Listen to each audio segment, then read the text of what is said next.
Will substituting baking soda for baking powder change the texture or flavor of my cake? Hey there, baking enthusiasts! Welcome back to our channel. Today, we're going to address a common question. Will substituting baking soda for baking powder change the texture or flavor of my cake? It's an interesting topic that often sparks debates among bakers, so let's dive right in and explore the potential effects of this substitution. Understanding baking soda and baking powder. Before we jump into the impact of substituting these two ingredients, let's quickly understand what baking soda and baking powder actually are. Baking soda, also known as sodium bicarbonate, is a leavening agent that reacts with acidic components in a recipe to create carbon dioxide gas. This gas helps the dough or batter rise, resulting in a lighter texture. On the other hand, baking powder is a mixture of baking soda, an acid, such as cream of tartar, and a moisture-absorbing ingredient, usually cornstarch. Unlike baking soda, baking powder contains all the necessary components for the chemical reaction to occur, so it can be used in recipes that don't have acidic ingredients. The texture impact. When it comes to texture, the use of baking soda versus baking powder can indeed make a difference. Here's why. Baking soda has a stronger leavening power than baking powder. If you substitute baking soda for baking powder in a recipe, you may end up with a denser texture.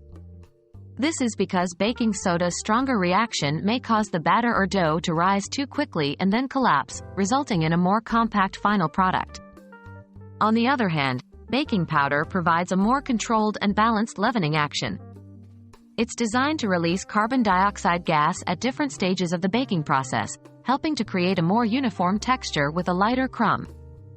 It's important to note that if a recipe calls for baking powder and you substitute with baking soda, you'll need to add an acidic ingredient, such as lemon juice, vinegar, or buttermilk, to balance the pH and ensure proper leavening.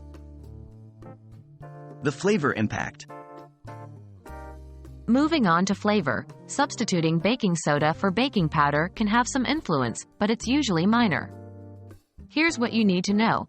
Baking soda has a slightly bitter and tangy taste. If you use it as a substitute for baking powder, you might detect a subtle change in the flavor profile of your cake. However, the overall impact on flavor is generally minimal and may not be noticeable, especially if other ingredients dominate the taste. Baking powder is formulated to be flavor neutral, meaning it shouldn't significantly affect the taste of your baked goods.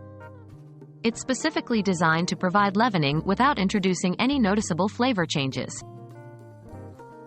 To wrap it up, substituting baking soda for baking powder can indeed have an impact on the texture of your cake, potentially resulting in a denser final product. However, the flavor is usually not significantly affected, although baking soda may add a subtle tangy note. Remember, baking is both a science and an art, and precise measurements and ingredient choices play important roles in achieving the desired results. While occasional substitutions can be made, it's generally advisable to follow the recipe's recommendations to ensure optimal texture and flavor. We hope this video has shed some light on the potential effects of substituting baking soda for baking powder. If you enjoyed this content, don't forget to like, subscribe, and hit that notification bell for more baking tips and